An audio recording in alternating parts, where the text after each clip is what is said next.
Yes, yes. Good evening to everybody who has joined us today on JK Scientist platform. We are live on Zoom and we are also simultaneously streaming our session on our Facebook page. This is our series first session 2 of our summer outreach program that we are doing for our students back home. For those of you who have joined us for the first time today, I just want to tell you that JK scientists used to do summer outreach programs in the valley, particularly in colleges and universities and some schools as well. Concerning the pandemic this year, we did not have the opportunity to go directly to the universities and colleges to do our summer outreach program. Therefore, we decided to have Zoom sessions and simultaneously stream it on our Facebook Live as well. We started our series with the Rhodes Fellowship, and today we are doing a session particularly for UK postgraduate fellowships. We are joined together today by our panelists, Iffat Rashid and Umar Lateef. Umar Lateef and Iffat are joining us live from London, UK. This series will in particular be important to those who are targeting to go to United Kingdom to pursue their higher education, and also to people who are looking around for different kinds of fellowships. Uh, I thank Umar Lateef and Iffat for joining us today. And I also would like to thank JK Scientists for organizing Summer Outreach 2020. We have a team of people who have collaborated together to do this stuff. I thank them all, and once again, on behalf of JK Scientists, I cordially welcome every participant over here, and in particular, Iffat Rashid and Umar Lateef Misgar. I just want to give a brief bio of Umar and Iffat, who are our panelists today, and I also just want to add up that we had a quick change with our panelists. We thought of having our erstwhile moderator Suhail in our coming sessions. He could tell us more about Shoning fellowships and related stuff. Umar Lateef Misgar is a GCRF PhD scholar at the University of Westminster. He's pursuing his PhD in the Department of Politics and International Relations. He's an alumni of Islamic University of Science and Technology, Antipura. He did his master's in international relations from IUST. Umar is also a freelance journalist, and his work has appeared in multiple international publications that include, for instance, The Independent, Al Jazeera, Jacobin, and elsewhere. Umar hails from Islamabad district of Kashmir, and Umar's research focuses particularly on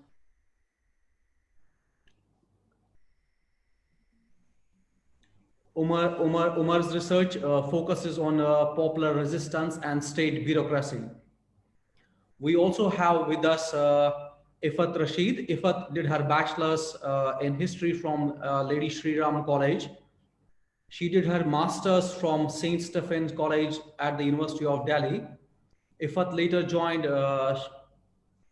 for her MPhil studies at the Jawaharlal Nehru University, and currently Iffat is pursuing her PhD at the Faculty of History, University of Oxford as a Felix Fellow. Thank you so much for joining us today. Thank you for inviting us. So I just would like to take on certain questions. We will be live for around 1.5 hours or so, and then followed by certain questions that I will pose for you. We will just have a question and answer session that our participants will be writing for us on our Zoom platform and also on our JK Scientists Facebook page. So I would like to start with you, Iffat, number one, that what motivated you to pursue your career in history, and how did you exactly land in this field? Khalid, first of all, thank you very much for having me and Umar on the platform. As you said, I'm doing my PhD OD fill that we call in Oxford, from University of Oxford. History as a career option Shabaria, like Kashir Mans is Valley Mans. Aksar Sonjan ke like कि ये miss न science ताकि पारुन ये miss use थोड़ा आसे like type mathematics ताकि न miss पारुन ऐसे थोड़ा सा जहन आसान के like if you can't do sciences you just do social sciences. So we have created this hierarchy, or we have our own prejudices in terms of like when we look at social sciences or when we look at sciences. But basically, to be very honest, I always had a keen nose for history. Like, I personally believe that Shisari Asan products of our past, and Kazki Kashir Shuruz Mats, Hamesh after malicious period, yeah, like we have this strong sense of history, a strong sense of our past, and therefore, how do we, how did we end up where we are right now was like really, really important for me to understand.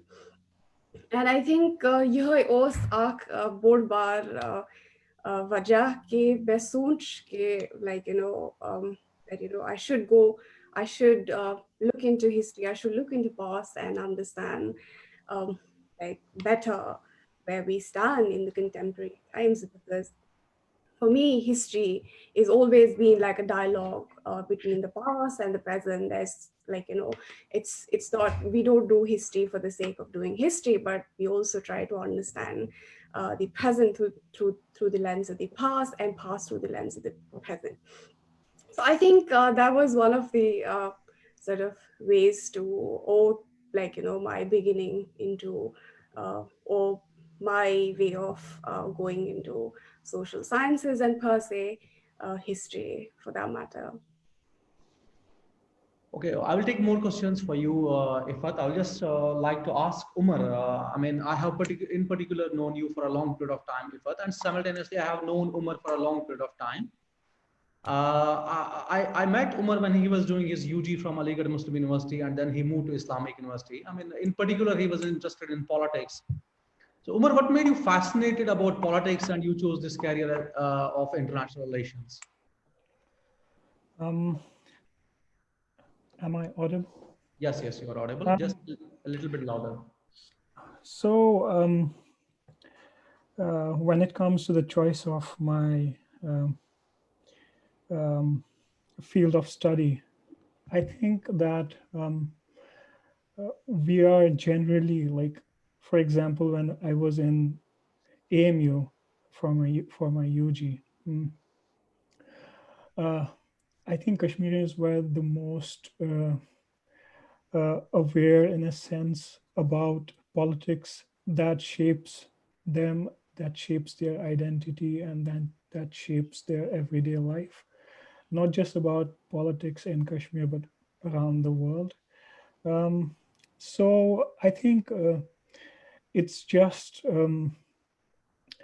although politics is natural for every single human being, but for Kashmiris, it's much more prominent because we, of course, live in a military occupation. So, and we resist it really fiercely. So, so I think that was one of the reasons that pushed me in that direction. But also my interest in the politics of Middle East, which was the focus of my research during my master's degree.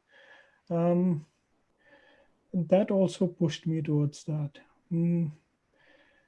So yeah, those were the two motivations to choose politics and international relations. That's good to know, Umar. Okay, I would take on with Iffat now. I mean, was it really important for you to do, for example, bachelor's in history, then simultaneously you did master's in history, and then you went on to PhD? Does that mean that you wanted to be an academician, or really you really thought that research was fascinating for you? Well, I think that's true. I have been focused on history for like ages now, like more like almost like a decade. I did my history honors from LSR, which is like again like a BA program, but you've largely focused on history. Um, Patkur mein masters the and I did apply for like my masters in one of the UK colleges, but yeah, Panni family was like one of my cousin. He suggested that if I have to do serious academic research, or because I am planning like my long term idea was कि bukar PhD inshallah. खुदा ने युसुमत आसे. So I always had this like idea ki a PhD should karu. And for that he suggested that if I am seriously thinking about a PhD, then I should probably like stay on longer in India and try and get into some of the premier institutes of India, like we have like Delhi University, or for that matter Jawaharlal Nehru University. uh, but core mein choose ke I did try for masters in JNU, but then saw go to masters khatar kiya. So I continue doing my masters from Delhi University.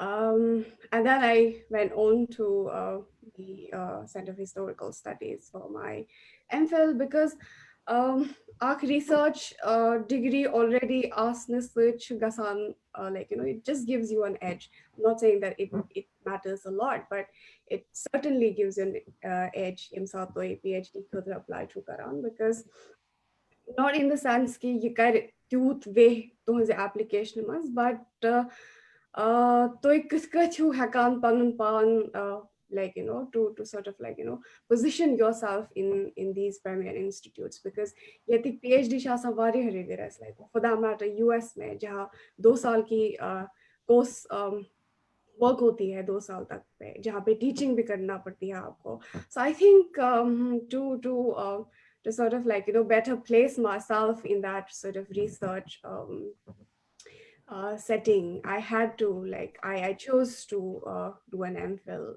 I mean master's, so that's MPhil, and then apply. Sabras Chasa inshallah Rutfal. So I just like played that trick, and Alhamdulillah it did work well for me. For you, Umar, I mean, I have been reading your stuff, I mean, for a long period of time, in fact. I mean, I just read your stuff on Al Jazeera. I just read your stuff on, I have been reading, in fact. So why didn't you decide that you stop, I mean, not pursuing your research, for example? Why did you go into research? What fascinated you in particular? Well,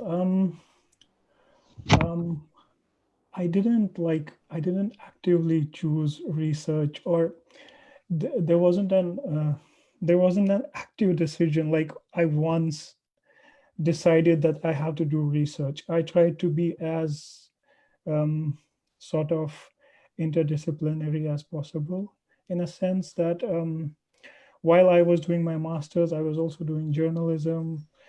Well, that was also because I wanted to earn some money, but yeah, research is fascinating in a sense that you get to look at things and you get to broaden your understanding. Excuse me.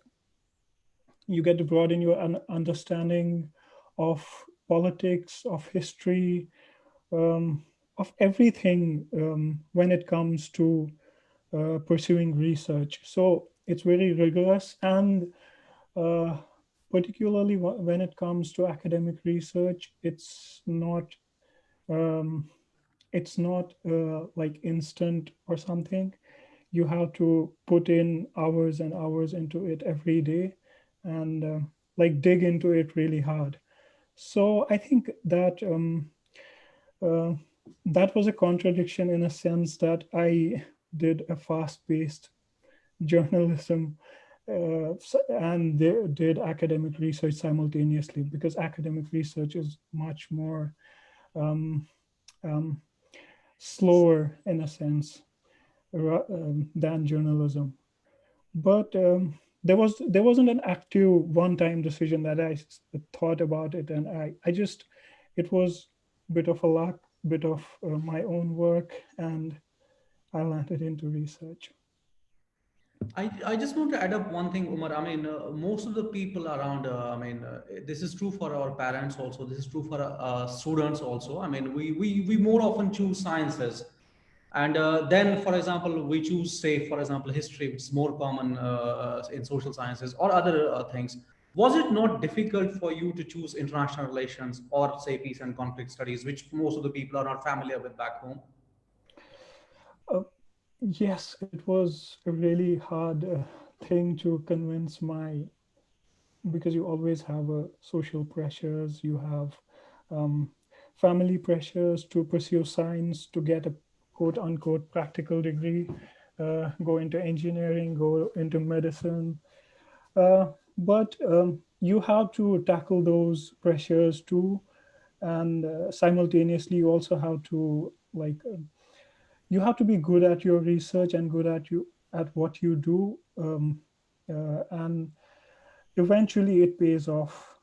I mean, I'm not claiming to be an expert already or something, but um, eventually your parents or your relatives eventually understand that this area has its own merits too, and then they are very cool about it. And um, I know it's also a matter of privilege in some sense that some people cannot afford to do a long term, because academics is a long term in thing that you have to pursue a master's degree, you have to pursue a PhD, which is a very long degree for 5 years. So it's in a sense a kind of privilege, but yeah, eventually you realize if you have pressures from the family, they eventually realize that you just have to be good at your stuff, and that's pretty much it. Uh, I would just ask you both of the, I mean, similar question to both of you guys, that why exactly did you land at your particular university? I mean, was it really in your mind that we need to go to UK only? First to Iffat and then to Umar. Well, to be very honest, मेरा मैं तो co-formation. But I just want to interrupt you. I mean, JK Scientists has viewership, which is not just limited to Kashmir. We have people joining us. I I'm mean, we so have our members from Kargil also. We have our members from I'm so Singapore sorry. also. I'm so sorry. I didn't So, realize. I mean, it's completely okay. So we primarily focus on people, Fine, not it's just fine. limited. I thought we since I was addressing Kashmiri students, so I had that in my mind. No, I mean, we our primary targeted audience maximum will be from Valley, but JK Scientists has its viewership and members from other parts of My so our city. basically, I always had this, to be very honest, math phobia that, well, when I submitted my MPhil from Center for Historical Studies at JNU, um, because it was an integrated course at that point of time. And I was like in my first year of PhD already in CHS. But for GRE, it needs like a really it demands sort of um, practice and all of that. I didn't have particularly UK in my mind. I had both UK and US. But because I was already running short of time and the deadlines were coming up so soon, तो मेरा basic यही idea था कि may be PhDs कि एक साल नहीं हो पाता तो चलो दूसरे साल हम कोशिश करते हैं. So what I did basically was I sort of played a trick. So I said, why not try UK this year, because I don't have to like sit for a GRE to apply to the UK universities, while I would have to sit for a GRE, which is required for the US universities. Um, उसको मद्देनजर रखते हुए फिर मैंने UK apply किया, because also University of Oxford has one of the oldest and one of the brilliant history faculties in the world. So वो जहन में भी रखते हुए कि history department because I wanted to pursue history in my PhD also. तो वो जहन में रखते हुए I thought why not give it a try at University of Oxford this year. If it works well and good, if not, then maybe try US the next year. So I think it was just like it was sort of like it was like it was not like a conscious decision to be limited to UK in one sense, but at the same time, I tried UK first year, and then if it wouldn't work, I would have thought, okay, I would apply to US the next year. Okay, for you, Umar, what? Well, I think for PhDs, well, institutions do matter. For example, Oxford or Cambridge or top institutions in the world. But I think for PhDs, you also have to look at supervisors. Like you have to look at whether your research proposal or your research interests align with the interests of your supervisors. You can have multiple supervisors, you can have one supervisor. It varies, but uh, PhD is also about that alignment with a potential supervisor. I think for me, I also didn't have many choices because it was during the lockdown of 2019 that I got my confirmation for the scholarship. But yes, the research interests of the supervisors do matter a lot when it particularly comes to PhD. Um, I think for masters, maybe Iffat may be more um, apt to talk about it, but for PhDs, it's this alignment with the supervisors, with the potential supervisors, and you have to even if there are no scholarships available, for example, within a particular institution for now, and you think that your research interests align with that of someone in some department of that university, you can communicate with the person, and then in the future when a scholarship gets available or a PhD position gets available, then the person tries to facilitate it. And um, the key is to start at the earliest. And I think also that, like, digressing from your original question, but I also think that uh, what we tend to do during our masters in Kashmir, I think you also would have experienced this during your teaching position at Islamic University, that we tend to not really emphasize on research methodology courses. um, I don't know whether it happens in engineering, but in social science, I think there's a tendency to ignore research methodology courses. And for example, dissertation making, when we have to finally submit the dissertations, we don't take it as seriously as writing a paper, which then creates problems. Even I did that. I didn't take my dissertation or research methods courses too seriously, but it eventually creates problems if you want to go into research in the future, for example, a PhD. So, Ifat, I mean, how did you actually find a PhD program? I mean, you are currently at Oxford. How did you actually find a PhD program at Oxford? Was it that you had shortlisted certain universities, or was it that you applied for a fellowship and you landed at Oxford? Um, Also, tell us something about, because you're a Felix fellow. Also, tell us that what's actually Felix fellowship. um, well, I think as Umar rightly also pointed out that PhD is like a long process, and you have to really prepare for it, much before. or for that matter, start thinking about the processes, like, 3 months down the line or 4 months down the line, because if you're writing a proposal, it would take definitely, like, some time to write your proposals. Or for that matter, even the application, all you need for your application, from transcripts to your certificates to your English language test, it all has to be um, at place. उसके लिए थोड़ा सा note making करनी पड़ती है, like, you kind of sit, you just do random Google searches, because you know what you've been reading or what your discipline has been. For that matter, अगर आप masters कर रहे हैं किसी course में, तो आपको मालूम है, आपको जहन में होता है कि like, अच्छा चले मैं ये सब्जेक्ट में मास्टर्स कर रहा हूँ, so I would want to pursue a PhD in फलाना फलाना university.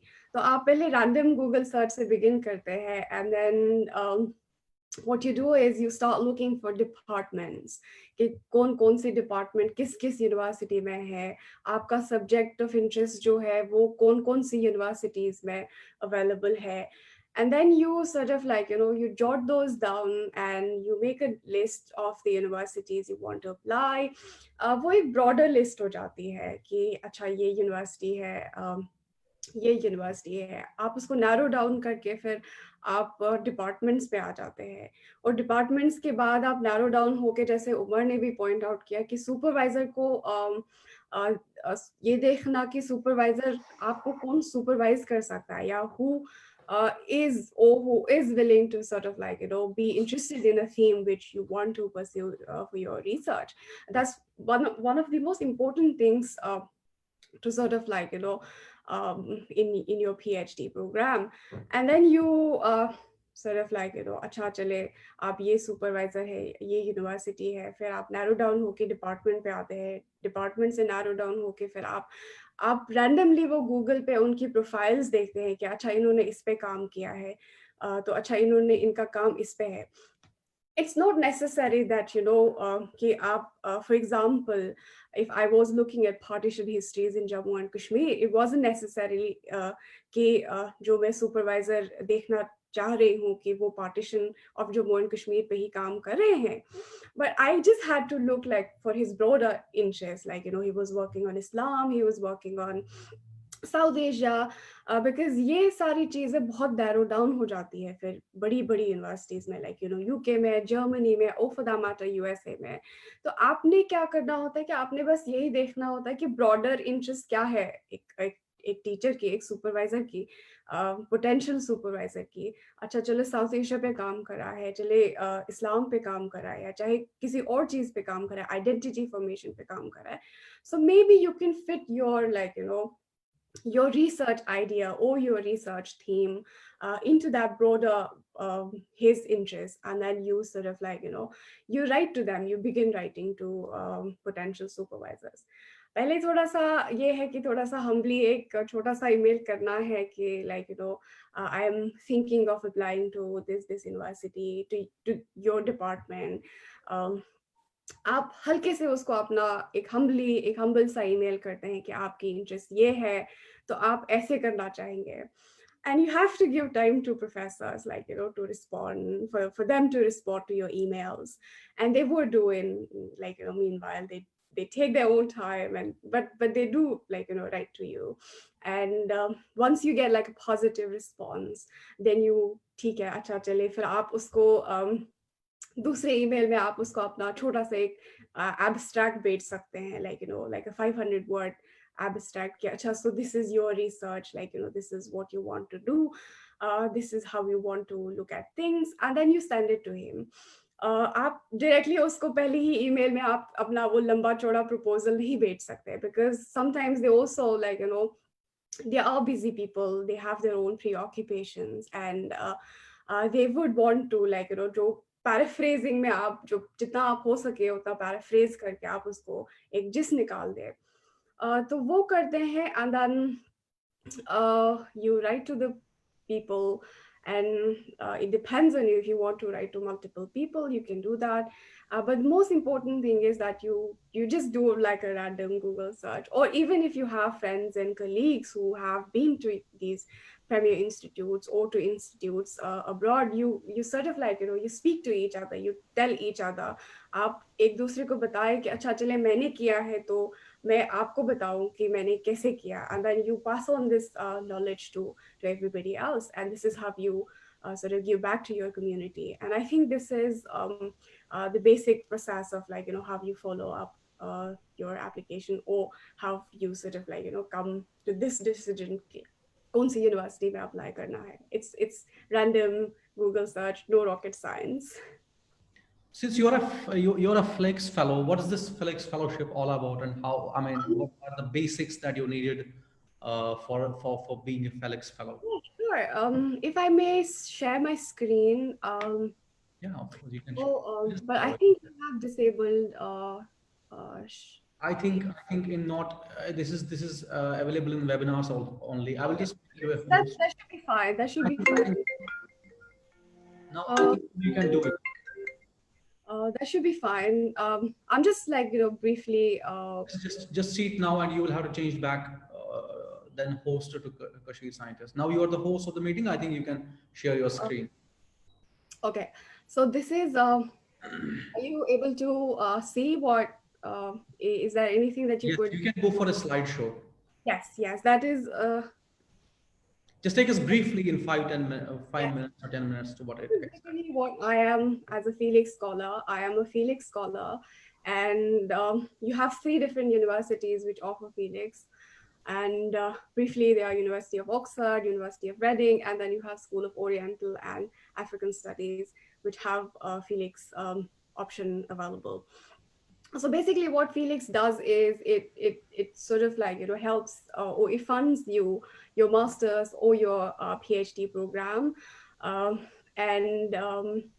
So what you go through is that in the case of you, Oxford, University of Oxford, or for that matter Reading or SOAS, you don't have to make a separate application for it. You're automatically sort of like, considered when you are applying to Oxford or Reading or SOAS. I mean, I'm sure about Oxford doesn't have like a separate application for Felix, but I can't say that for SOAS and Reading, so you might have to possibly like, cross-check that.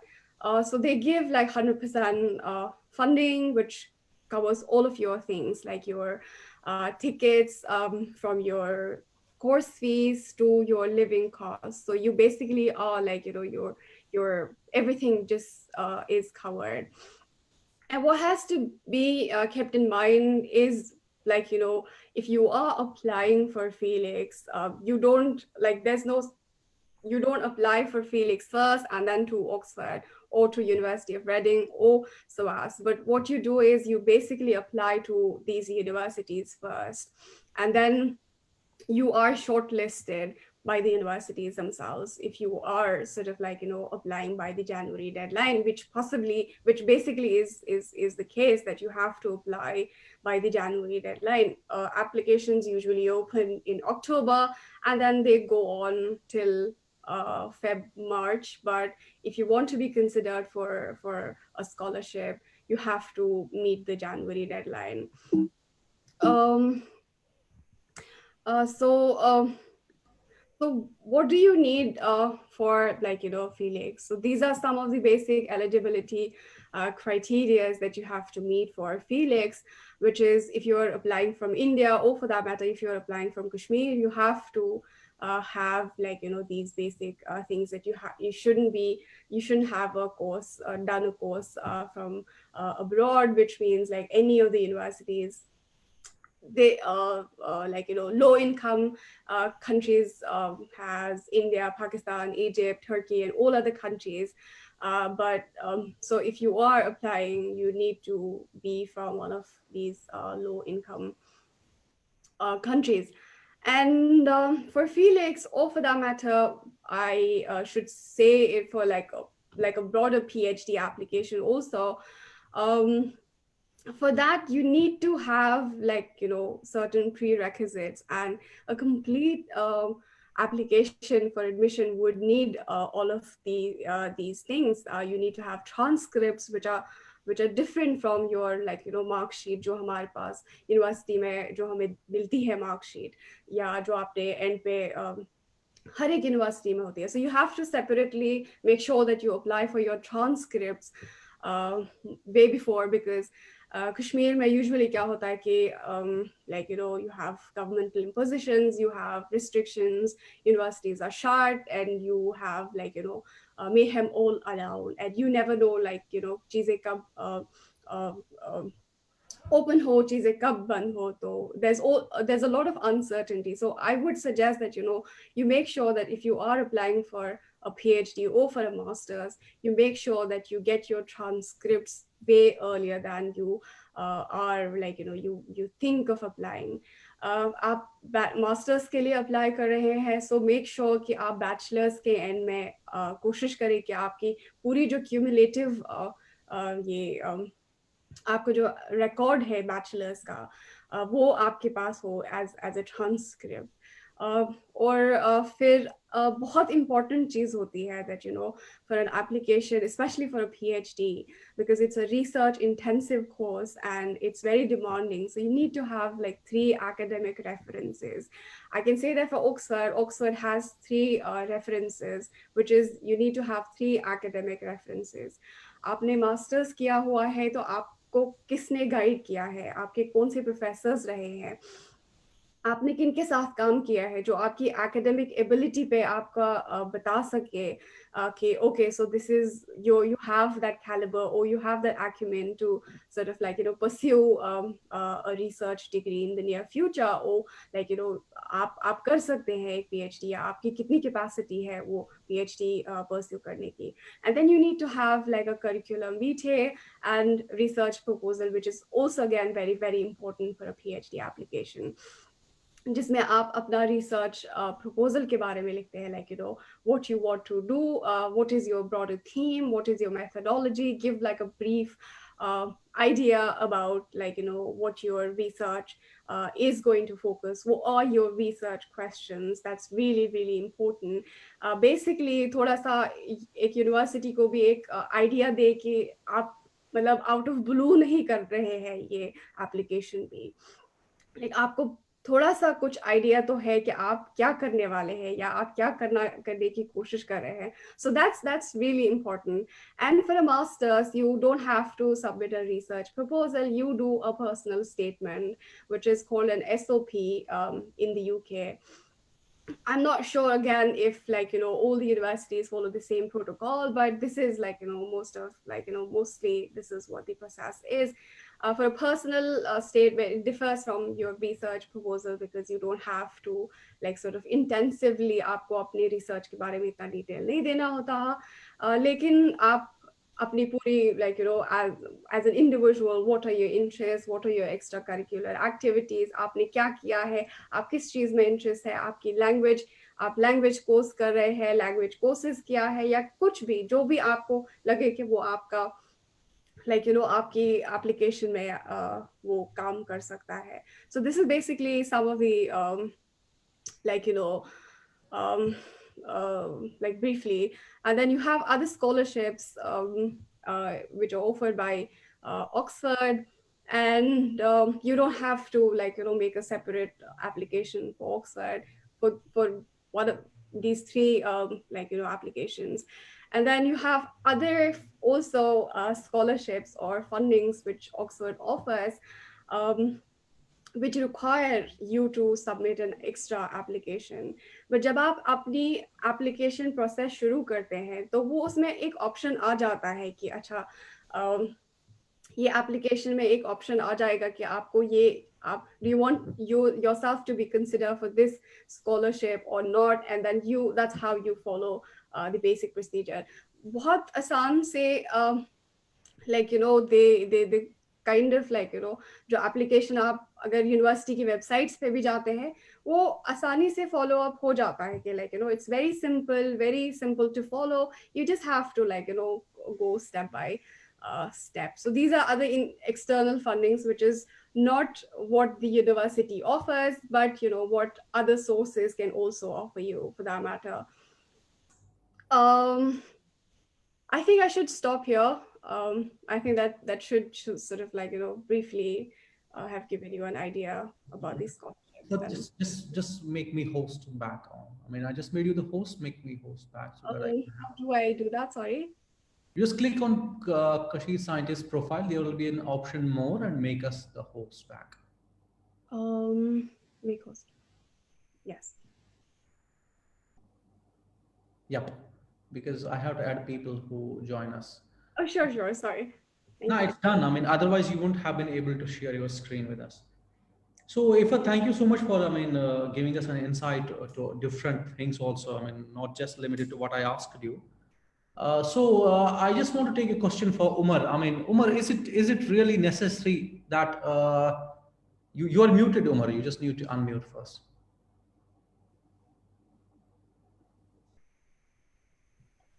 Okay. Is it really necessary that you prepare at your when you're doing your masters?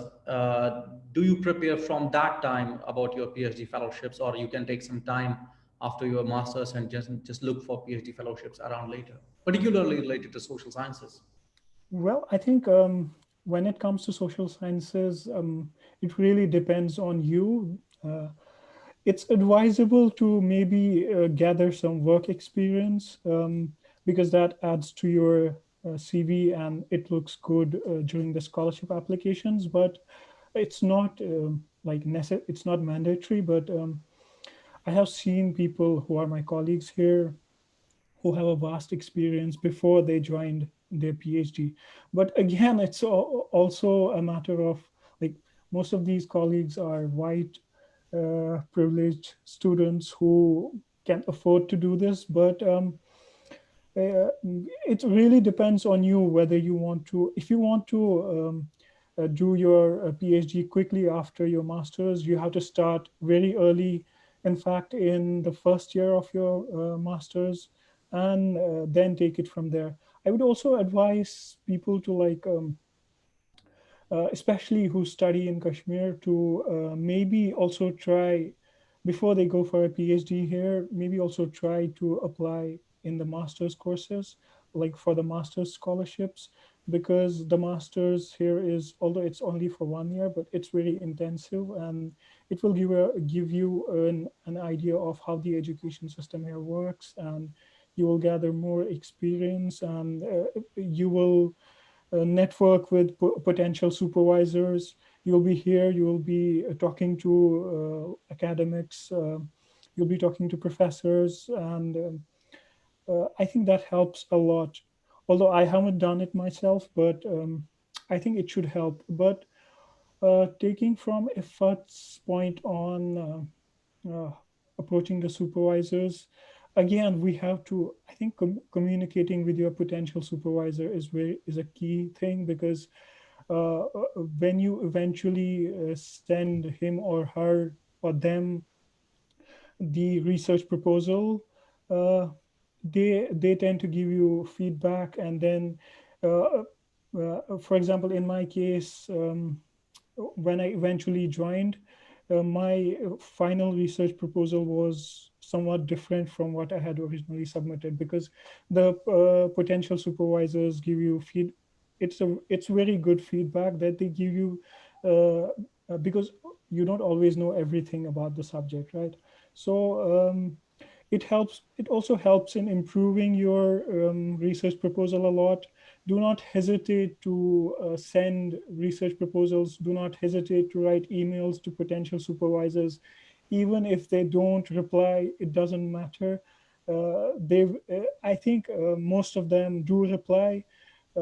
In my case, I almost wrote, during the years that I tried to get a PhD funding or PhD position in here, I almost wrote maybe 100 emails to potential supervisors around the world. It's a way. There's no instant solution to this. You cannot you cannot do it within a month, within 2 months. It's a very long process, and you will get rejections. It's very rare that you will get acceptance in the first attempt. You have to try really hard for it, and you have to be patient. um, uh, I have seen people who applied for 1 year, but then they eventually lost interest because they got rejected, who were very good candidates. I mean, they could have gotten it very easily eventually, but um, it's just that they didn't have patience, or their circumstances were not such that they could wait. But yeah, if you are really serious about it, and if you can afford to do it, please be patient, and prepare yourself for rejections, lots of rejections. And also write to, for example, Kashmiris studying here. Not just Kashmiris, like people who you are friends with, or people who you know from acquaintances. Do not hesitate. We often hesitate. "Well, Achmanchan email leknas," and uh, but people here want to help people back home. Um, I'm not trying to be patronizing, but I think it helps a lot when you write emails, or when you try to talk to people who have already got scholarships here, and who are already studying here. So yeah, write to people, write lots of emails. Okay, I just will take a few questions and we'll then proceed with our program. I mean, let me take a question and I just ask it to Iffat. There's a guy who says that I have done my master's in English literature, but it has been over 10 years. I have been into teaching. I want to apply for PhD. How should I approach supervisors? And do you think that it's good for him to go into PhD after a gap of over 10 years? Oh, absolutely. There's no age to start, like, researching. I have a colleague in my department. I guess he's more than 50, 55, and he has no shame in sort of like, there shouldn't be any shame attached to like, starting research at any age, or even for that matter, like after a gap. 10 years, 20 years, no problem. That shouldn't be like, they don't ask you to send sort of like, submit an affidavit कि अच्छा आपने break लिया है तो क्यों लिया है, like कि आप खुदा न खास्ता किसी ऐसे ऐसी एक्टिविटी में पार्टिसिपेट तो नहीं किए हैं कि like जो sabotaging हो सकती है. So it's not like, it's not something like the Indian universities where you have to submit affidavits for your like, long breaks. You just have to like, you just submit your application. So about like masters, and because he has also teaching experience, that should give him like a point plus point. No, I'm not necessarily saying that it would necessarily land him in like a PhD program, because you never know what clicks with the supervisors or what clicks with the universities when you're applying for a PhD. Sometimes you think कि reference letter बहुत matter करती है एक application में. Sometimes you think that no, that's not the only factor, but also your research proposal. And I would still like focus that yes, research proposal does have like a massive impact on like your placement or your position, or your acceptance depends a lot on your research proposals. So I would suggest that there's no sort of like they could possibly like apply to, but he has to shortlist, like English literature in itself is like a very broad area, right? So you have to narrow down your like research interests. if you want to do post-colonial literature, if you want to do any particular British, like 19th century English literature, what do you want to do? That is really, really important, that you have to narrow down your research focus. You can't, like, obviously you have to sort of, when you're thinking about a department, you are going to think about like an English department at any of the universities. And then you, some of these universities also have post-colonial studies departments, or for that matter, gender studies departments. You think of any of the things that you sort of like your research connects, or you connect the dots with your research and their departments. You can send in, like you can anyway proceed to and write an application, but you need to sort of like narrow down your research interests, and then look, jot list and narrow down your university list, and then go to the departments and see the professors, see that all of their profiles are always like up on the internet, or if you have access to the internet, because we still work on 2G. Yet to thoda, so it becomes like really like, because these universities inki heavy websites hote hai, sometimes it's not always possible to open these big like sort of like university websites. But if you just like try, go to the department, see the professors, see their research interests, and see where you can connect the dots. I think that's the trick to go about it. That's the way to go about it. I will take another question from our Zoom audience. This is for you in particular, Umar. I would like you to answer this. There's a guy who tells us that he has done his MTech. So he's an engineering guy. He tells that what is the minimum percentage criteria and how many papers do we need to publish for getting a PhD in the United Kingdom? Um, about the percentage criteria, I mean, you should have decent grades. I mean, grades are important. You have to submit transcripts, but I don't think that there is like a fixed minimum criteria in here, like you have 60% or 70%. There's nothing like that, but you have to have decent grades. And of course you have to pass the exam, but um, there's no such minimum criteria. And about the research papers, um, it helps if you have a research paper published, because it reflects your experience in conducting research. For example, I had presented one research paper. I actually had presented two research papers, uh, one in US, one in UK, before my scholarship was granted. But again, it's not it's not essential criteria to get a PhD a scholarship here.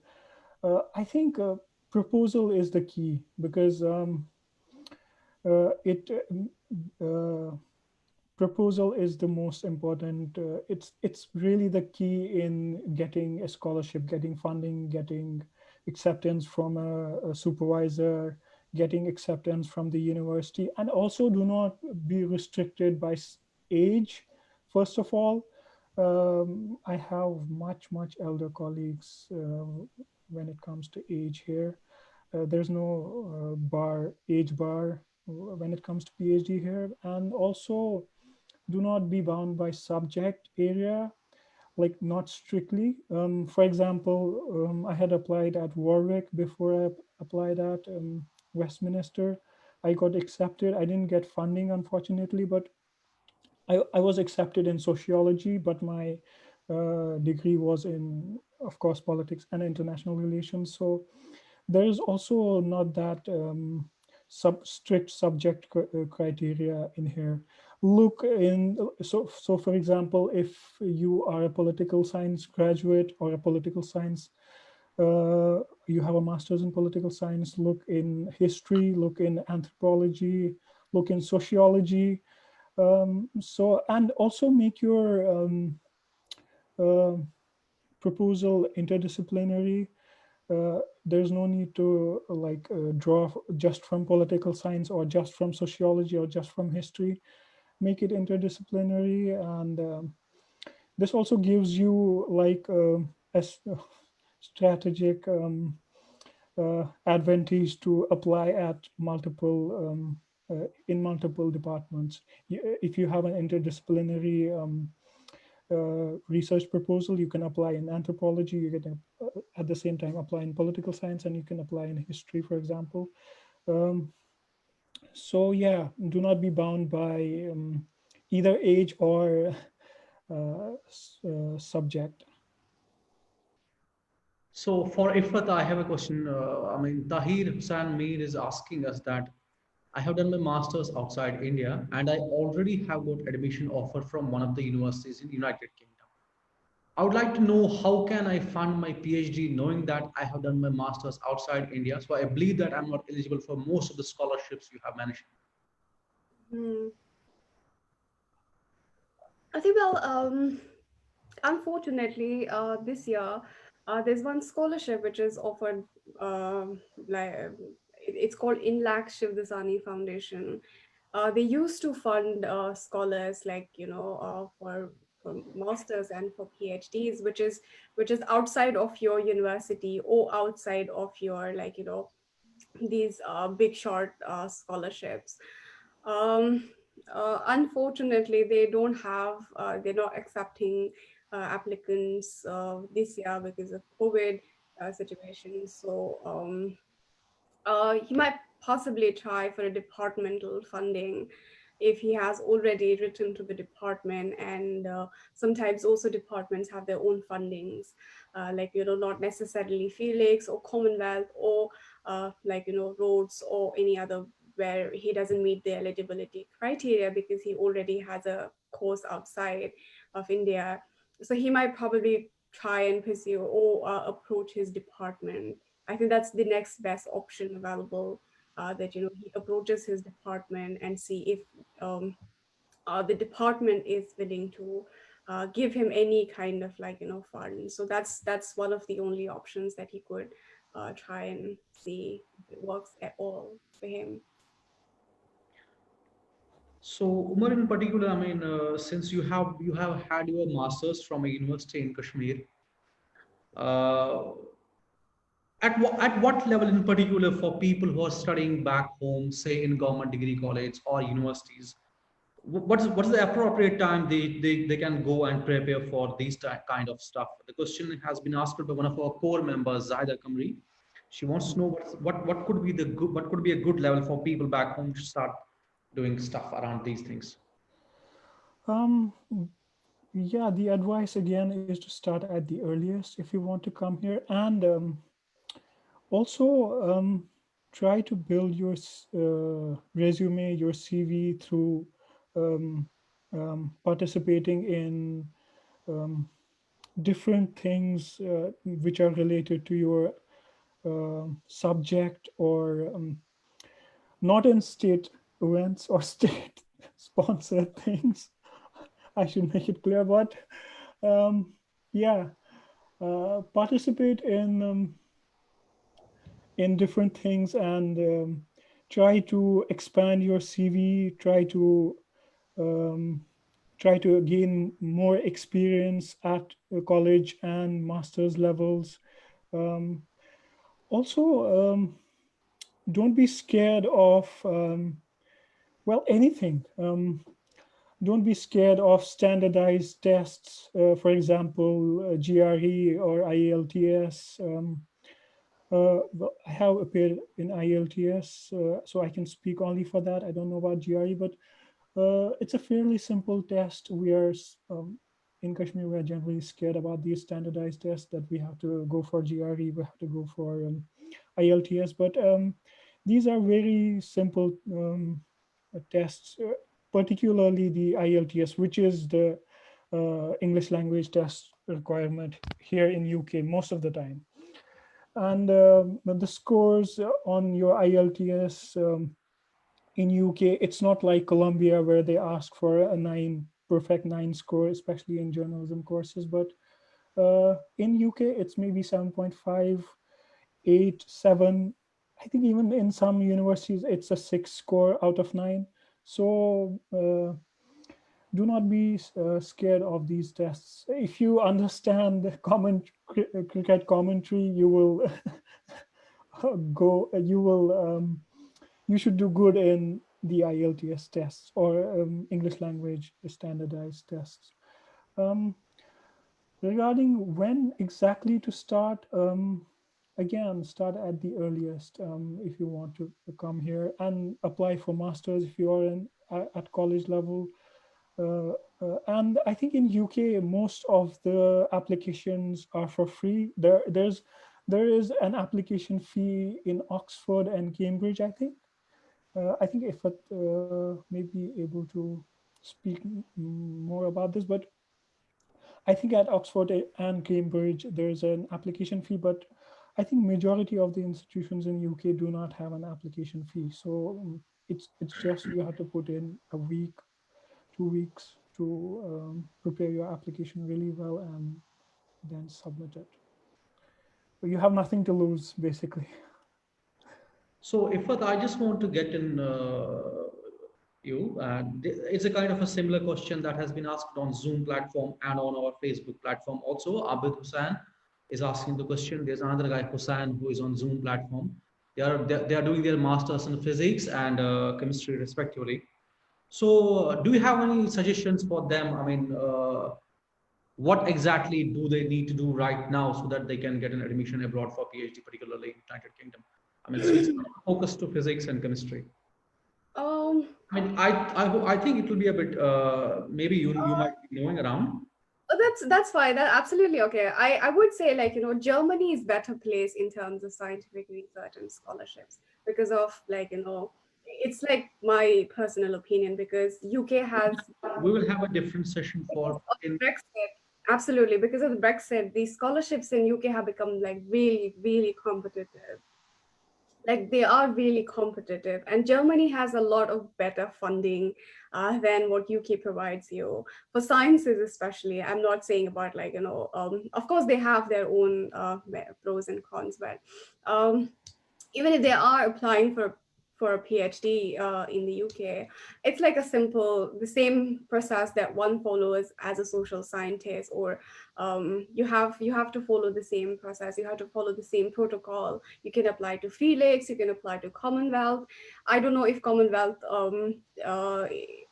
sort of. I guess Commonwealth is now only limited to master's program. They don't fund PhDs. Um, and then you have departmental fundings. You have some of the external fundings, which are, like, there's no blanket on what subjects they offer funding. They can offer funding to a wide range of subjects, from history to politics to economics, to like any name any subject, and they like, whichever they offer, they would like, even Felix takes like physics or chemistry or maths, whichever background, subject, discipline you come from. The sort of the method or the process is not very different for sciences or for social sciences. You just need to sort of, if you have, like, already written a dissertation, if you have done any experimental works, if you have any paper in your masters, which you can, like, sort of use as your research proposal for a PhD. That's how you go about things, and it's as simple, or, like, it's not, like, any sort of different from what social sciences application looks like. We have a question like from Zahida Kamrishi. I mean, it's actually. I mean, I would like. As Umar has already emphasized that we should start early on. I would like you again, if I to take this. Do we really need to emphasize to people around us or to those who are applying for fellowships that once they graduate from bachelor's or masters, we should be starting way before when we graduate for our next fellowships or something like that? um I would say it depends from course to, like, course, because if you are applying for a master's, or I mean, I would be better placed to talk about, like, PhD. If you're doing a PhD, you when you are applying for it, you should rather have a clear understanding of your, like, what you are doing. So unless and until you have your master's complete, which, like, there's always an evolutionary process. You don't know things in your first semester of your master's, which you may be able to understand by the end of your master's program. So you really need, it's kind of an evolutionary process. Learning is an evolutionary process. You learn certain things, and then you unlearn, and then you learn again.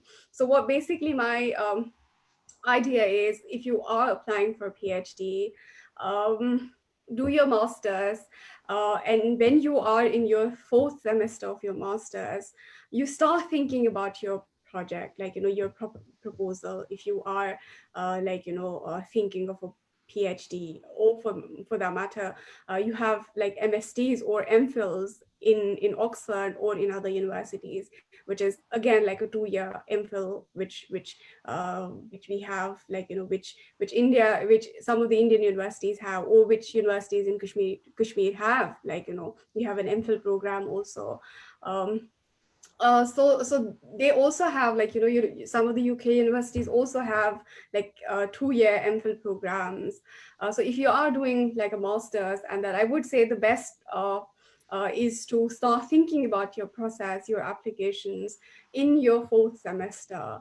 And we should technically, your fourth semester in Kashmir or in India, it ends in June, I believe. Um, if things go well in Kashmir, then probably like around the same time. So you have that window from, like, June, July, August, and September. You have like a good window of like 4 months to prepare, to sit and to think about your research proposal. You don't expect yourself to just, like, write a research proposal in the first go, and this would be a finished product. But it just, like, you just build a draft, like, you write a draft, you go back to it, you show it to your colleagues, you show it to somebody who has an edge in writing, or for that matter, if you want to, like, discuss among your colleagues, for, like, for just to make it more crisp and more like, appealing for the universities or for the professors. So I would say, if you're in your master's, your fourth semester is what should be, like, on your mind, that, if you're all writing your dissertation, because I believe some of the universities in Kashmir and in India, they have like, these dissertations. But I believe, if you want to pursue a PhD, then you should possibly, like, uh, think seriously about your master's dissertation. As Umar also said, that, you don't seriously think about, you just, like, it's just like a paper or something. But if you have in mind that you want to apply for a PhD, or for that matter MPhil, or for any research degree, you should probably take it more seriously. Think about your research methodologies. Think about your sources. Think about, like, how you're approaching a research question. That is how you then build, on the basis of that, you build your research proposal for your DPhil. And which is, like, it just keeps on changing. Even when, once you are into a university, it just, like, goes under, like, hundreds and hundreds of revision. By the end, like, towards the end of your PhD, you'll be like, oh, I started with something else, I'm sort of ending on a different note. So it doesn't have to be something fixed in stone, because you can always change. But you just need to, when you are applying, you need to have like a good command over what you are writing in your application. So I would suggest, like, fourth semester of your masters is a good bait to follow. You don't have to, like, do it like a year before, or 2 years down the line. You just, like, application doesn't really take longer than like a week or 2 days. You just follow the instructions and you do it. But for all of the things that you need for your application, they are time consuming. For your transcripts, your research proposals, to getting your references, really, really important that you have to approach your own professors who have taught you, we need to follow that sort of like, ethics, and we need to give them also their own time to write their, like, reference letters. We just like, tend to sort of like, हम बहुत दफे ऐसे करते हैं, चलो आज मैंने बताया सर को, वो कल मुझे रेफरेंस लेटर लिख के देंगे. I think that's not a good way to sort of like, even approach your professors. They also need their own windows to write, because you don't want them to send like a really non-serious letter. They should take their time to write on your academic seriousness and then proceed. So for Umar, on our Facebook page, Safia is asking us that you are muted, Umar. Okay. Sorry about that. What have you thought after completing your research, and uh, is it wise that we shift to journalism after doing masters in science? What I have thought, I can't really speculate on that. I don't want to give an instant answer to this question, but after science, I mean, journalism is a very it's a very sort of malleable profession, and I have seen people who don't even have a degree in journalism really excel in the field. It just depends on your resourcefulness and, of course, how well you write and how well you know the place where you are doing your journalism from. So if you are a science graduate, going for journalism, it doesn't really matter. You can also bring in that perspective, and because science journalism these days is really on the rise because of the pandemic, of course. So it kind of gives you advantage, but yeah, there's no restriction again on coming into journalism if you have graduated in science.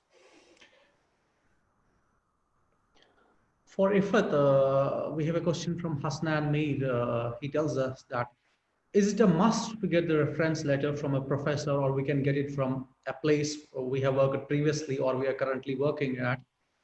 Or is it imperative that we have had some research with a guy and we ask him to write a reference letter for us? So, well, for some universities, they have a prerequisite that you need to have 2 academic references if you are applying for a PhD. The third reference need not be an academic reference, which is आप दो अपने professor से ले सकते हैं, और तीसरा आप अगर आपने एनजीओ में काम किया है, अगर आपने किसी और के साथ रिसर्च पे काम किया है, किसी और प्रोजेक्ट पे काम किया है जो आपकी non academic in that sort of institutionalized way में जैसे आप चीज़ों को लेते हैं.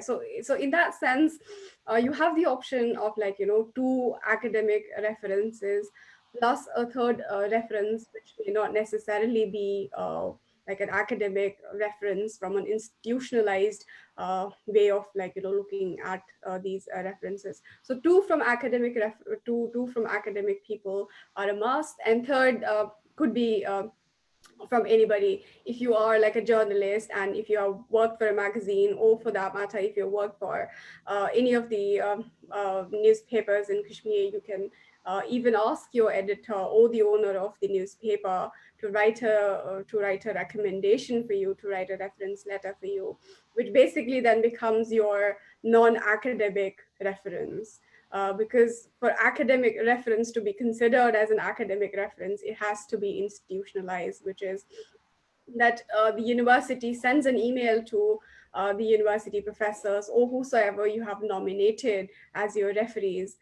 They send directly a link to them to submit their references. So there's no way to forge the references also. So it has to be like, it's always very institutionalized. And if you are working at an NGO, if you are working anywhere else, that amounts or that accounts for your third reference, and not your 2 academic references, which are like a must. 2 academic plus a third, which is It could be anything, which could be from anybody with whom you have worked, or you have worked for a project. Okay, we would like to take some questions from Dr. Ahsanul Haq Qureshi. He's a core member of JK Scientists. I'll just add him up here.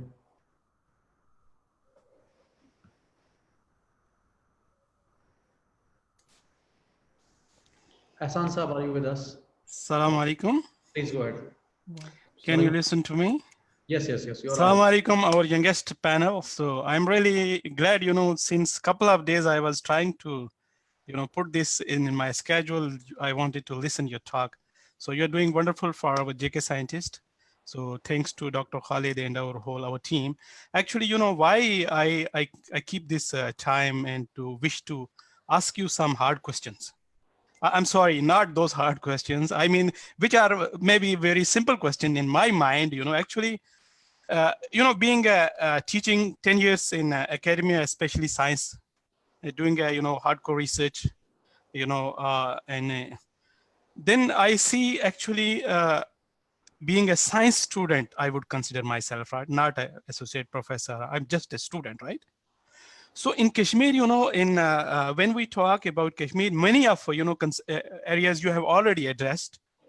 So if you see, I take you to my home, you will see more than 100 or 200, students who have completed their masters in social sciences.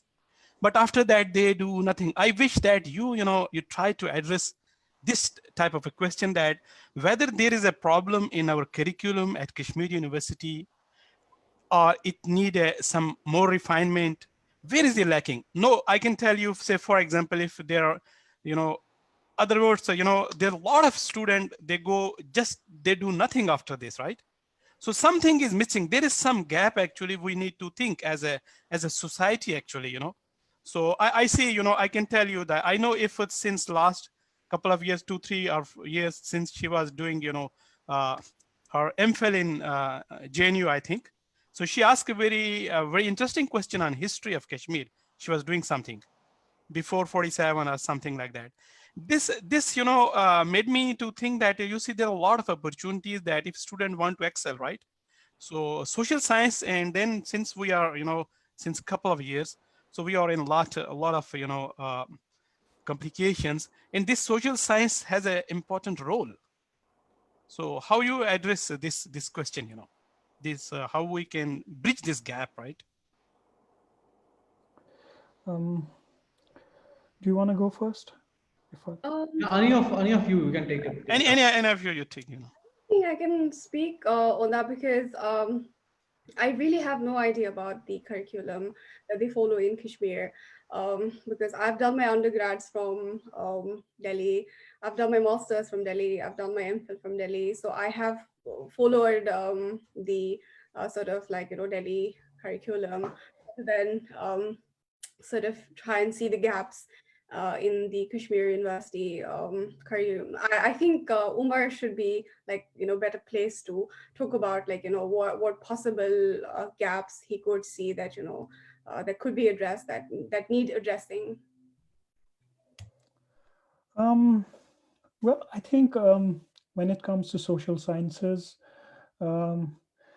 there are two different things here addressing the question that was asked. First, we also need, as students, students also need to do a bit of work themselves. I see.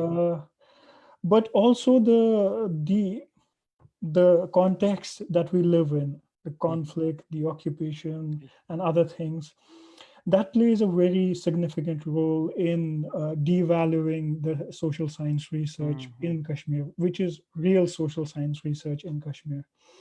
For example, there are restrictions on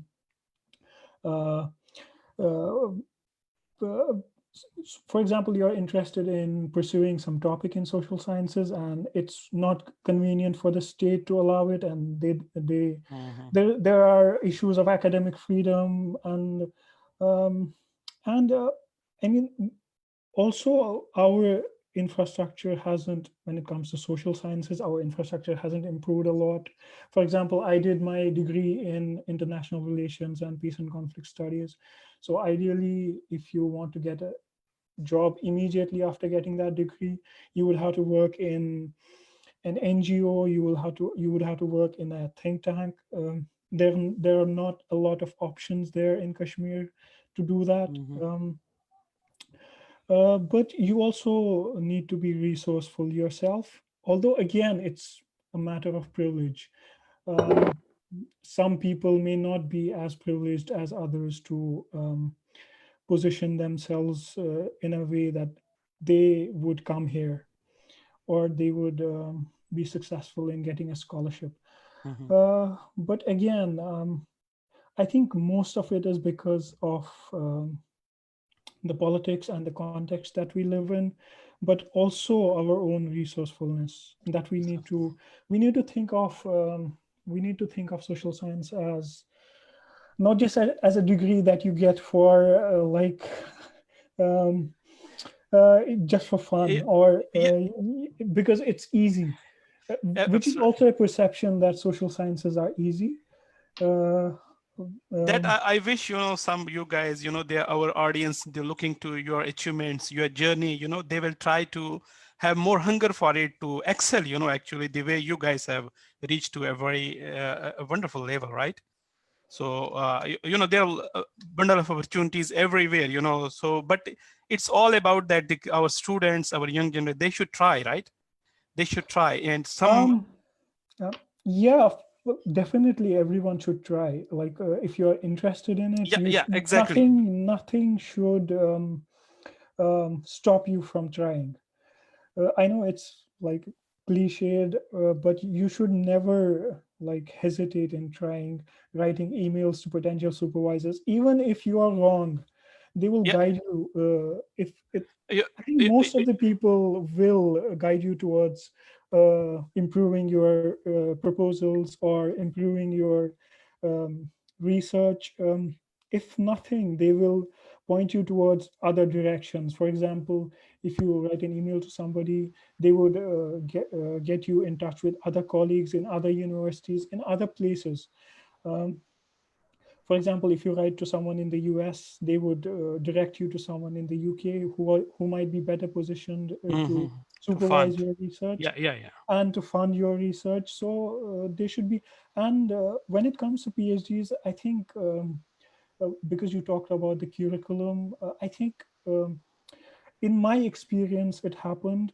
There were different reasons for it, because my master's was like I did my master during 2016, and there were other issues there. But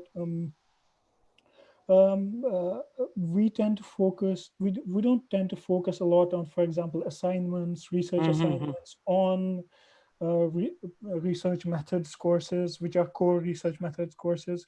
We don't recruit. It's considered, even in the department, it's considered to be just an appendage, the research methods course. It's considered like not really serious. And the students don't also take it seriously. So research methods is a very serious thing. That what I could catch from your whole conversation is that actually since our one of the very important point I could catch while you were discussing that in our system, so we have this BA, MA, BSc or MSc, right, system. So 3 + 2 5, right? So I think it's a good. I wish all these young guys, they look for until they are not getting anything, they look for MPhil. MPhil. So the MPhil is, I think, a better level to put them in a right project, understanding of research, literature, and all those things, and that will just improve their CV. They will something like that. And meanwhile, if they are trying for this IELTS, for the GRE and other opportunities, right? We'll take a last question from our side, and then we will ask. Okay, perfect. I'm done. Just I have so wonderful to listen you guys. Mashallah, God Almighty bless you. So finally, I mean, I would ask question to Iffat also, and a similar question to Umar also. How would you like JK Scientists to be utilized to its fullest and make a difference to student community back home? First to Iffat and then to Umar. I think what you're doing is laudable. It's commendable that you now that the world has gone virtual, and in all your limited capacities, in all your limited the 2G network that slender thread of 2G network that works, that functions in Kashmir, that students are hopefully able to watch your programs, and you are sort of addressing a lot of questions, and you are getting people on board who already know the process, who already uh, can guide people further. And I think by creating that kind of platform in itself is is really important, because I can tell you about I with along my other 4 colleagues, Kashmiri scholars, they're all from different parts of Kashmir. We also run programs on our channel called Pinned Online, and we discuss issues about Kashmir, from society, history, to all the things that we need addressal in terms of how we can give back to our societies. And I think JK Scientist is also doing commendable. This is career counseling in a way. You sort of sometimes a lot of people don't know really how to approach things, or how to look for applications, or how to go about things. I think by opening up your platform, and by creating this kind of dialogic relation between those who may have no idea and us, and I hope that we could possibly reach to some people and clear some of the doubts. I think this in itself is commendable, and you could in the near future have people from very diverse backgrounds, history, politics, economics, and not necessarily just have your prejudices about okay, so sciences are the only scientists and social sciences are not. You have to struggle, you have to fight for that. Social scientists are equally scientists. I think we have come a long way. We have come a long way at JK Scientists, and we believe that we need people who are specialized in social sciences as well. It's actually commendable that we took social sciences thread there, and we started programs on that initially. Absolutely. I think these platforms are really important. I mentioned our page, Pinned Online. We discuss about Kashmir. Your page, your platform. I think people should follow these, and hopefully, this is our bit. This is our small bit that how we could possibly give back to our society, to Kashmir, in our own limited capacities. That's all that I can say. So, Umar, how would you like JK Scientists to be utilized fully, and that could make a big difference? I think first of all, it's commendable, again, as Iffat said, what you're doing, and people don't really know how to approach it, how to do it. I didn't know. Nobody taught me as such to do it. But yeah, it really helps a lot when you get a systematic, for example, Iffat gave a very systematic presentation on how to do it, what to write, and what to get. I didn't know all these things when I started started applying and stuff. And it was a bit hard for me, honestly. But again, it's really helpful in many ways what you are doing, and because you are taking social sciences as scientists, which is laudable again. But the last thing that I want to add is that that I said at the start, this process is not instant at all. You have to dig into it really hard and wait for rejections more than there will be more rejections than acceptances, and yeah, and seek help from people like Iffat or you or me. So finally, Like before us. I wind up my session, I would request Iffat also and Umar also to join us in our mentorship, mentee programs, and there will be people who will be contacting us, will be forwarding you the emails, or they'll be contacting you directly. I mean, you join us and I mean, give us some time as well. Which we are being joined live by Anha Bhatt. Anha is presently from Australia. She's currently acting vice president, acting as a vice president of JK Scientists. Anha will be with us and she will ask you a few questions and she will wind up the program finally. Anha, are you with us? Hello, Assalamu alaikum. Hi, am I audible? Yes, Yeah. you are audible. Okay, please. Okay. So it's already tomorrow in Australia. So world is not ending. So it's my favorite, quote to start. Okay, there is tomorrow somewhere in the world. First of all, on behalf of JK Scientist, Dr. Mubarak, and my team, Dr. Khalid and Dr. Asif, I really want to thank you from the core of my heart for your time to organize this session, Khalid and Asif. It was really, all your hard work and efforts. And my special thanks goes to Umar and Iffat. So I was really, I usually was anticipating this session a lot because, I myself have an interest in anthropology and literature. So I really know that, I really feel this, that there is one thing that is lacking in our Kashmiri society, which is like we don't even have a proper organized think tank. And scientists like who do science, we will not be helping on that end. It's you people who have to come and actually shape up the public opinion and educate people about our past, about our future, and the discourse of public opinion. So you are the kind of basic threshold of our society. It's very important for you guys, most of our students to go into this field, and you are like torchbearers and you are really making us so proud. Thank you so much. And like winding up, I have three questions to both of you, like whosoever wants to answer. So uh, first question is like, normally in countries and even in India, we have varsities where student activism is so prevalent and it's documented, right? So student activism is actually the basis of student politics, and which is in turn the basis of a like shaping of a public opinion or a discourse. So how do you see how we can develop that student activism and document it in order, like when we see from a kaleidoscopic Kashmiri point of view? Both of you can answer, Um, like how you document that student activism, which is restricted in our spaces, but varsity should be the place, the university should be the thriving place for that. How do we document it? Because if we are not doing it now, it will again take us 20 years down the lane to put it in pen and paper.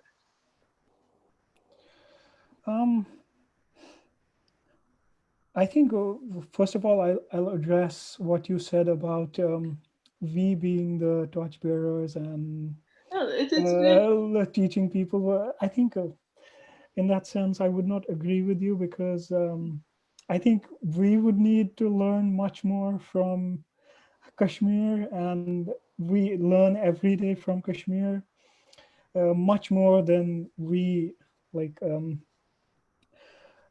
teach, quote unquote. But coming to your question on student activism, we tend the focus uh, of our research and general focus when it comes to activism or politics or politics of any kind is we tend to focus more on the performative sides of it. That for example, if in a university there is a procession and people come out and protest, so we tend to think of that as politics more, which happens in Kashmir, and people put their bodies online. Students put their bodies online to express their politics very bravely, I must say, and we know what the reaction is when people protest, for example, in Kashmir. But um, there's also this unperformative politics that goes on within universities, schools, colleges in Kashmir that we don't see, that is not visible.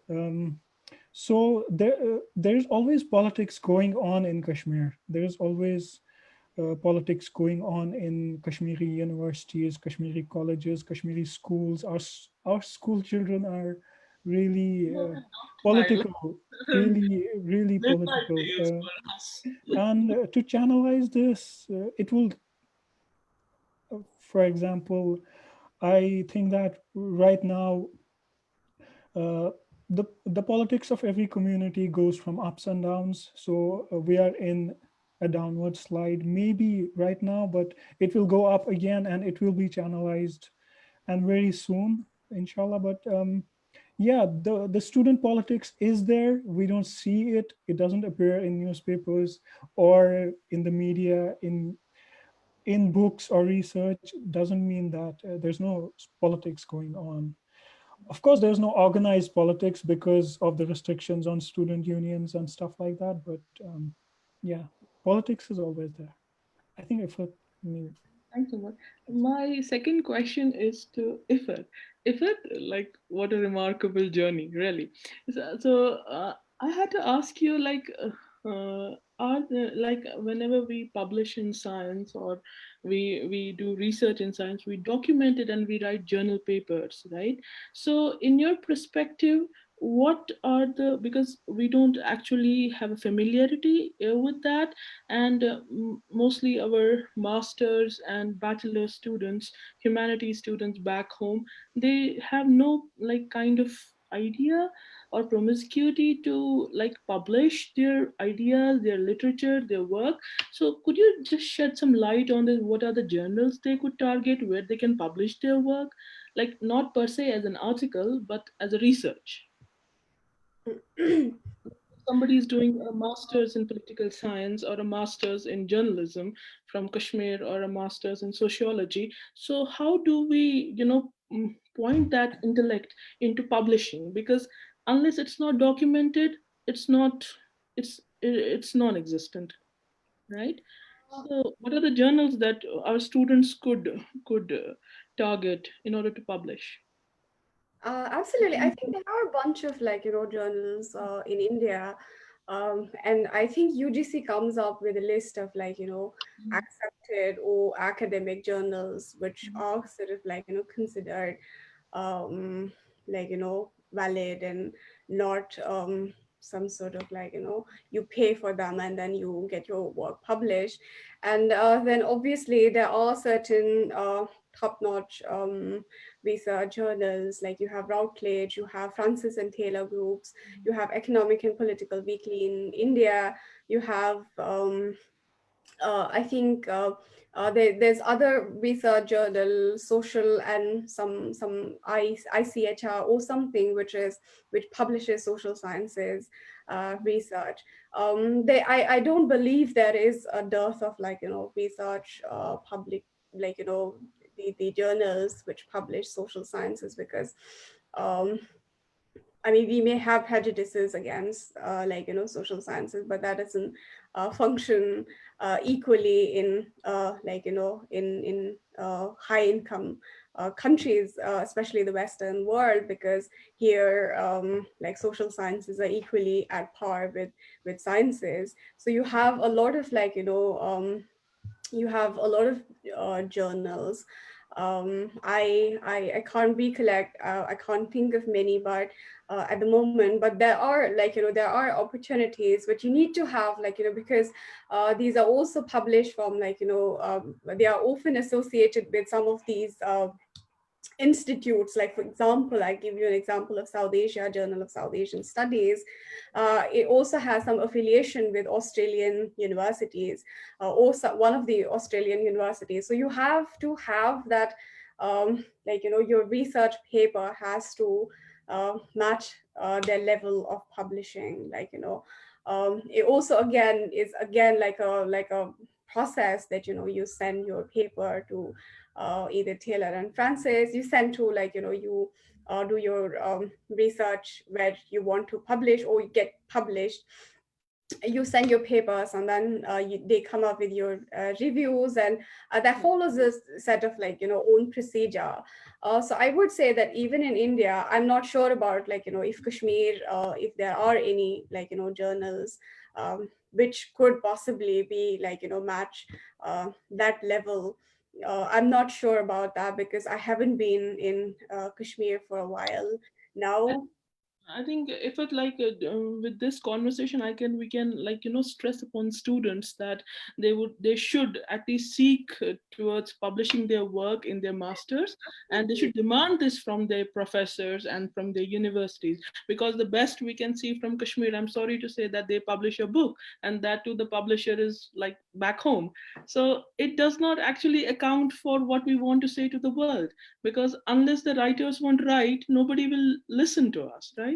On that note, my last and question, we have this Tata Institute of Fundamental Research and Tata Institute of Social Sciences. So what do you want from us as a community, because we are 8.8 and counting, 8.8K students and researchers and counting, and we want to really contribute into establishing this as a think tank for for Kashmir. So how do you like us to contribute towards institutionalizing this thought, as well as, if not institutionalizing, that's obviously the the long shot, but what you would want us from us in order to mobilize towards this, so that we can collect the resource in this aspect and really start the platform for that, because we are at your service. Please tell us what we can do and we will do it, because nothing comes there is no kind of, we don't have any cudgels or limitations in that way, because really we want to help our students. And please come up with a roadmap so that we can give you our full cooperation, and let's get started with that. Mhm. I think we can just the first thing is that you will you sort of start dialogue with students on ground, rather than, because we are already here, right?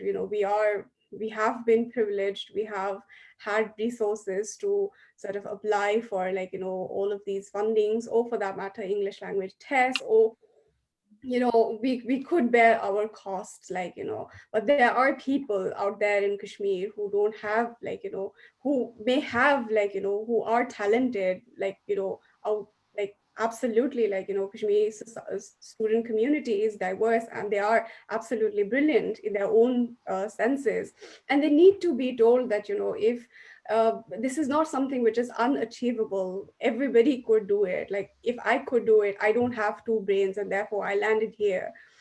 It's just that you have you sort of uh, lay that platform where you could have a dialogue with students across the valley, or for that matter from other regions, Jammu, Riyasi, which are already marginalized in many ways, not necessarily focusing on the valley itself, but also from Kishtawar area, or for that matter any other region where you could access, or I think that's one of the first ways you could possibly take it, but obviously to institutionalize something, it does demand it does command or demand a lot of work, which as a I mean, I don't have that bureaucratic sort of 10 self-skill. years, it took us 10 years to reach. Inshallah, we will work towards this as All well. you could basically do is that you could establish a dialogue with students on ground, with their challenges, what they face, what challenges they face in terms of resources, because you have internet clampdowns, you have no access to resources. You can fill that gap in there, you don't have, you can you can offer programs where you could just publish material, give access to books which you have but students in Kashmir don't have. I think that's one of the that's something which you could possibly start with, or make a good beginning, and then think about other sort of bureaucratic measures in in the near future. Thank you. And with the last note, actually, Umar and Iffat, I would like to thank you again. And on a last note, we also have a newsletter where our authors from all over the world, like our JK scientists, members, and researchers, they publish their work. So we also invite you to publish your work as well. And it has a circulation of 10,000 e-circulation of 10,000, back home, India, and abroad. With that, I really thank you for your time. And it was really a wonderful session. Thank you, Khalid. Thank you, Asif. Thank you. Thank you so much, Anha. So finally, we wind it up, and I ask you one simple thing to do to just say some appreciation words or some good things for our student community back home. Umar first, and Ifat then. I don't think that the students back home I think need that can be helpful to them. any validation from me. They are really brilliant. Every one of them is knows in many respects more than me, and I might know now that I have got a scholarship, that I might know that how to get one or how to apply here. Other than that, I think there are much more brilliant researchers that we have in Kashmir who are working in Kashmir, who are studying in Kashmir. But again, do not hesitate to apply. Do not hesitate to. Do not be scared of anything. Nobody is better than you. Um, you just have to be determined and be patient. I think patience is our biggest virtue, because from internet to other things, we have been very patient for a very long time. Sure, and Ifat.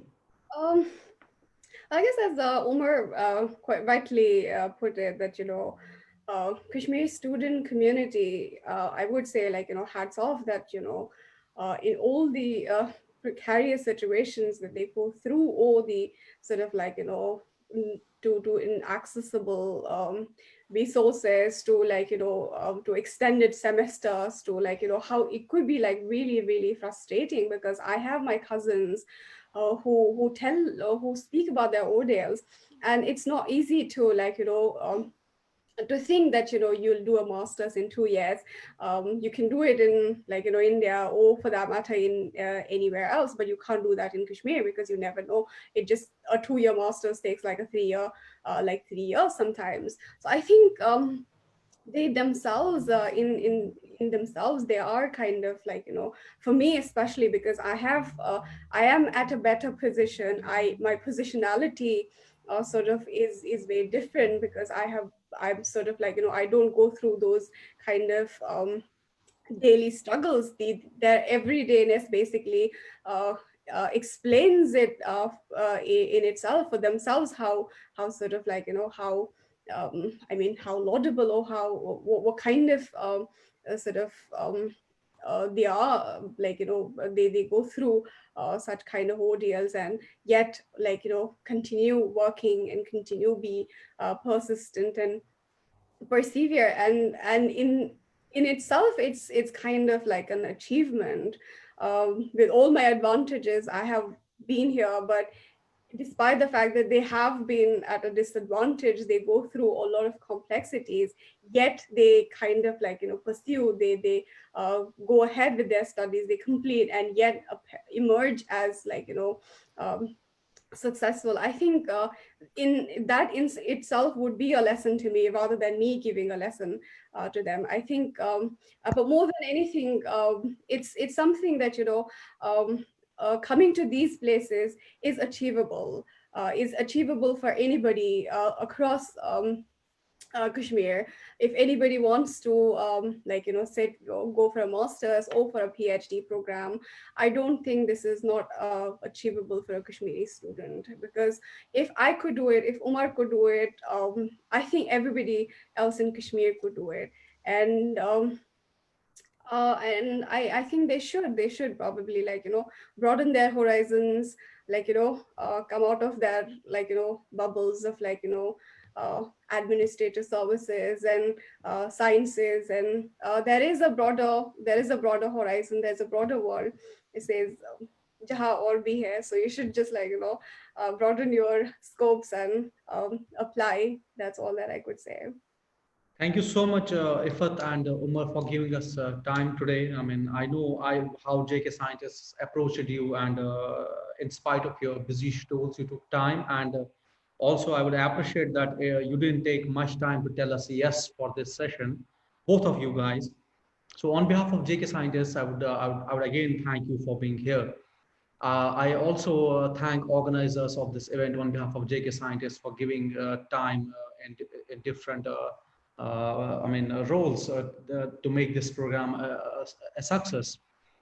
And for people who are joining us here and on our Facebook page, please write to us at kashmirscientist@gmail.com, and you can write and you can give feedback regarding this session also, and also tell us some things that we can do in future to make sessions of this kind more fruitful for you.